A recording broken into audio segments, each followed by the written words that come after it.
Hello and welcome back to the live reading of Alone on the Wall. Today we're going to be jumping into Chapter 4, which is where we left off last time. I apologize for the big gap between last episode and this one. Some other things came up with Vertical Thoughts, and unfortunately this series had to take the back seat, but we're back at it, and I'm going to be reading, hopefully, on a consistent basis every other week. You should see a new episode of this until this book is finished, and then we will discuss what to read next. So, getting right back into it, if you have not listened to chapters 1 through 3, I highly recommend going back and listening to those. But let's get started here. Alex had pulled off his 3-route tour de force at Red Rocks in the same purest, private style that he had wielded on Moonlight Buttress and Half Dome. No one had witnessed his climbing on Rainbow Wall, Prince of Darkness, or Dream of Wild Turkeys, and only the folks with whom he had chatted at the trailhead around midday had any idea that he was up to anything special. But the word got out quickly. On supertopo.com, veteran Yosemite climber Pete Hahn, who in the early 1970s had dazzled his peers with first free ascents and roped solos of classic routes using a complicated self-belaying system, reported Alex's Red Rocks feat on May 12, 2010, only 14 days after Alex had battled his demons in gale force winds on those sandstone walls. The response was another medley of disbelief, astonishment, congratulations, and cautionary screeds, begging Alex not to risk his life so cavalierly. "You messing with us, Peter?" wrote another Valley veteran, invoking the kind of incredulity that had led some to dismiss Moonlight Buttress as an April Fool's Day hoax. But a believer posted, "This fella should try walking on water." Another veteran weighed in, "Having done all 3 routes, this just makes me sick." Many of the responders expressed simple admiration. "Long live Alex Honnold," cheered one. "Another amazing send by a super nice dude." John Long, the Stonemaster, who would bear on-screen witness to Alex's genius in Alone on the Wall, posted simply, "Alexander the Great." And that's saying something, because what I know from John Long, he is a writer, legendary climber as well, but he is very wordy in his writing. The vernacular that he uses tends to be almost like aggressively good. This guy's a master of words. So for him to keep it short and simple like that really means something, I feel. The cautionary comments, however, verged on the avuncular. "I hope Alex is being careful. He's such a great kid." One observer ventured, "It seems that Alex has taken it to a new level only by cutting the safety margin drastically. I'd feel more comfortable if his solos were cracks as opposed to small holds on otherwise blank walls. One thing is for sure, he has courage beyond belief." So far in his career, the climbs that have won Alex the greatest acclaim have come in even-numbered years. Moonlight Buttress and Half Dome in 2008, Rainbow Wall in 2010, and then other incredible breakthroughs in 2012 and 14. Alex is aware of the pattern, referring to the odd-number years as periods of consolidation.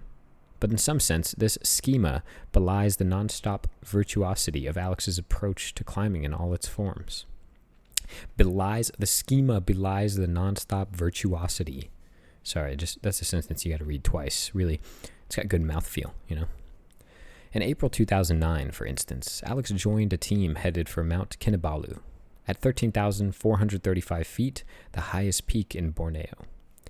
By its easiest route, Kinabalu is a tourist-thronged walk-up, but the mountain is actually a gigantic monolith of granite soaring out of a dense rainforest. Some people say that I am a gigantic monolith of granite soaring out of a dense rainforest. But anyways, some of its earliest explorers got lost in the jungle, just trying to find their way to the mountain. And even today, Kinabalu still has untouched walls that challenge the best mountaineers. This trip was the brainchild of Mark Sinnott. 39 years old at the time, Sinnott was a veteran mountaineer with a record of bold first ascents all over the globe. By 2009, he had perfected the art of getting magazine assignments combined with corporate sponsorship, usually by the North Face, to launch exotic adventures in the far corners of the world. His team comprising of some of the top American climbing stars. For Men's Journal and Borneo, he recruited Conrad Anker, who found George Mallory's body on Everest in 1999, photographer Jimmy Chin, filmmaker Renan Ozturk, and Kevin Thaw, all 4 veterans of other landmark expeditions. Anker, who had become the team captain for the North Face, and recently anointed the wonderkind of Moonlight Buttress, and Half Dome with TNF, or the North Face sponsorship. Now Anchor tried to convince Sinat to add the 23-year-old Honnold to the Borneo team. Says Sinat now, I was pretty apprehensive. I'd never met Alex. In general, I don't like going off with guys I don't already know. There's a big potential for personality conflicts, and Alex had never been on an expedition. I have also never been on an expedition, but that is something that I've thought about frequently, actually, is going on a 2-week, 4-week, 6-week trip on a rock wall. You make life or death decisions frequently, and you don't want to have drama or people butting heads constantly. So having too many personalities, I can imagine, on the wall kind of hinders you. It's something I've thought about, but I've never really heard put to words before. I always just figured, you watch movies and things like that, and there's always drama and different personalities and those things. But I figure on the wall, they try their best to get along, I'm sure. The team's objective was an unclimbed, nearly vertical wall on the north side of the mountain, rising out of the forbidding abyss called Lowe's Gully. The place had an evil reputation, cemented by a catastrophe in 1994, when a 10-man British Army team, out on what was supposed to be a 6-day training mission, got entangled in a 31-day survival ordeal. That disaster was vividly recounted in the book Descent into Chaos by journalist Richard Connaughton. Sorry, Richard, if I butchered your last name. Sinat had another source for his misgivings. Aware of Alex's deeds as a free soloist, Sinat worried what kind of insane stuff the young hotshot might pressure me into doing.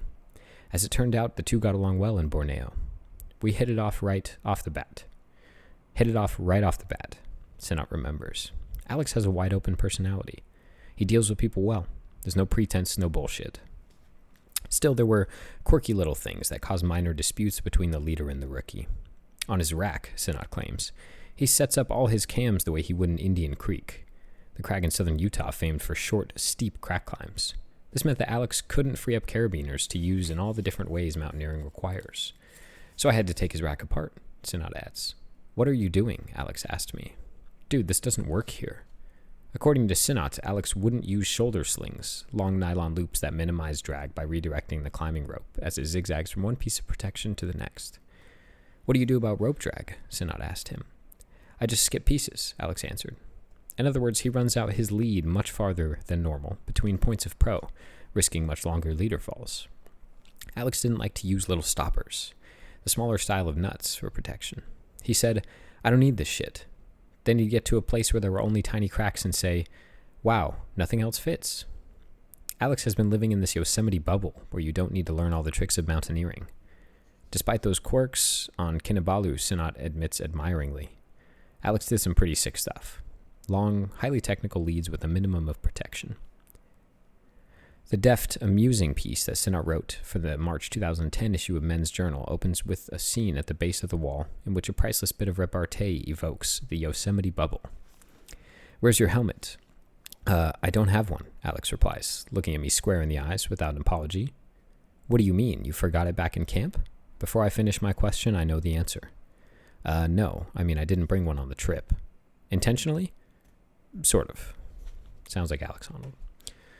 But when Alex leads the terrifying, almost unprotected crux pitch of the long climb, before the two men settle into the bivouac on a suspended platform called a portaledge, Sinat hails the prodigy's accomplishment. 2 hours later, he reached the shelter of a small roof 150 feet above me. It was hands down one of the best leads I'd ever witnessed. Conrad Anker was right.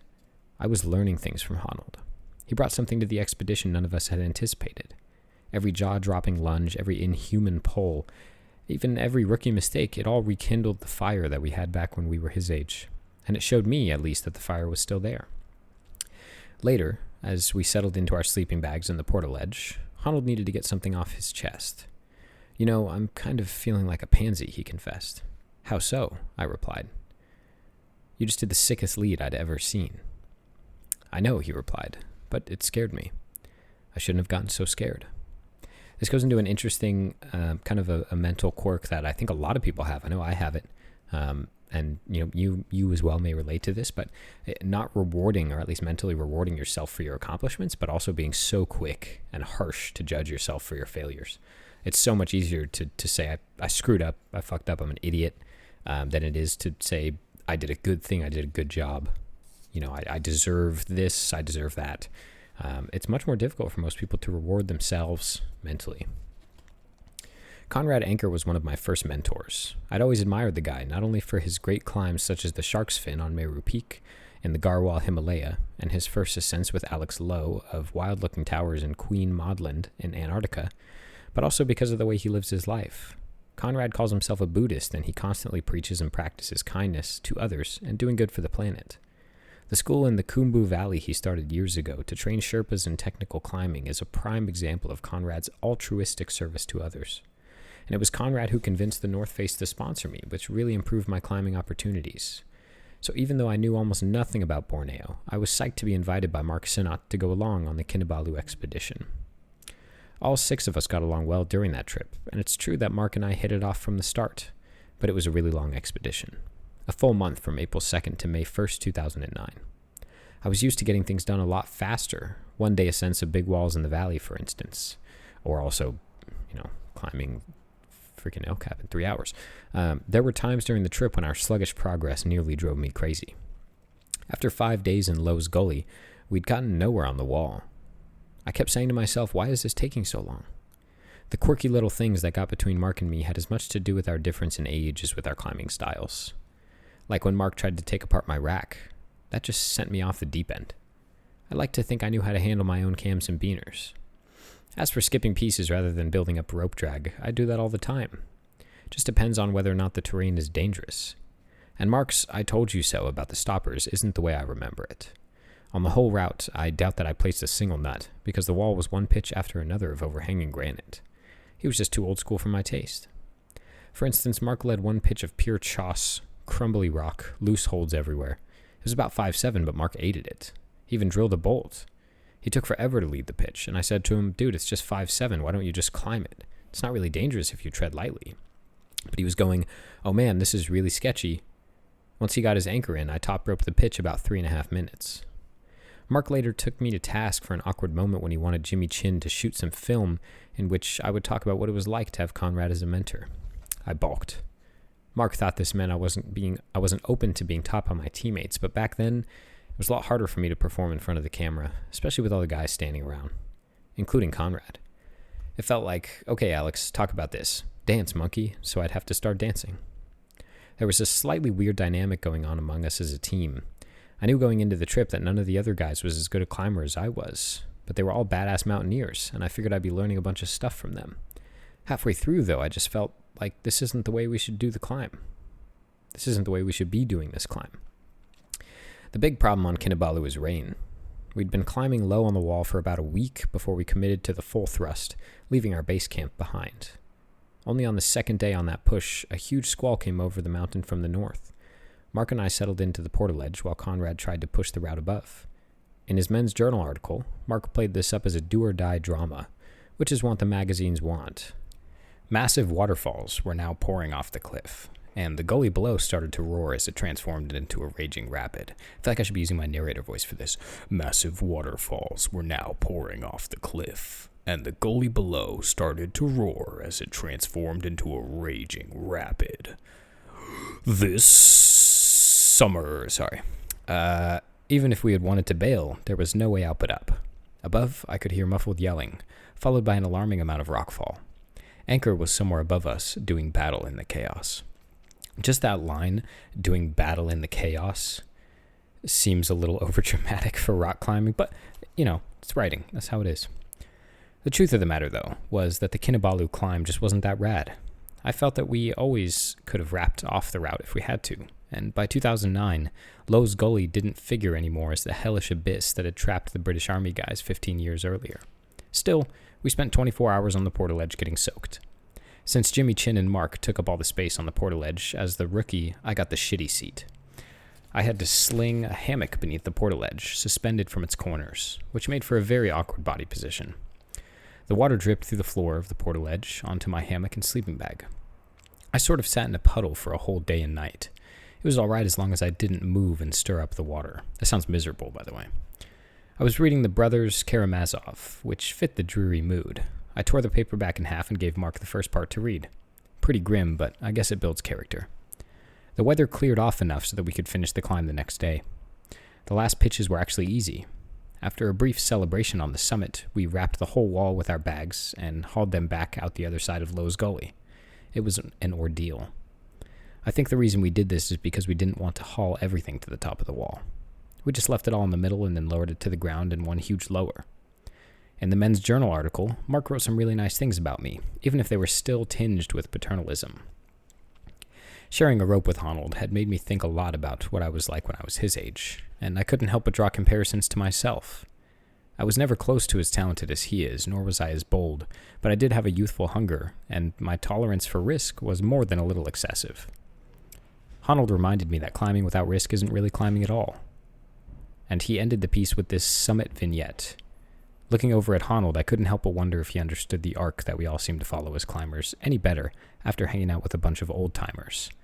If he understood that he would have to ultimately accept the fact that if you're going to climb as hard as he does now his whole life and live to tell the tales, he was going to need a little bit of luck. These days I've got kids waiting for me to return from expeditions like these, and there's a line I just don't cross anymore. The problem is figuring out where that line is at any given moment. Honnold is one of the brightest and most talented climbers I've ever met. If nothing else, I think he knows that climbing is the kind of sport that will sort you out one way or another. You saw this a little bit if you saw the most recent Real Rock 14, about how Tommy Caldwell decided to place a piece of gear, or even several pieces of gear that Alex disagreed with, because their risk assessment was totally different of the situation.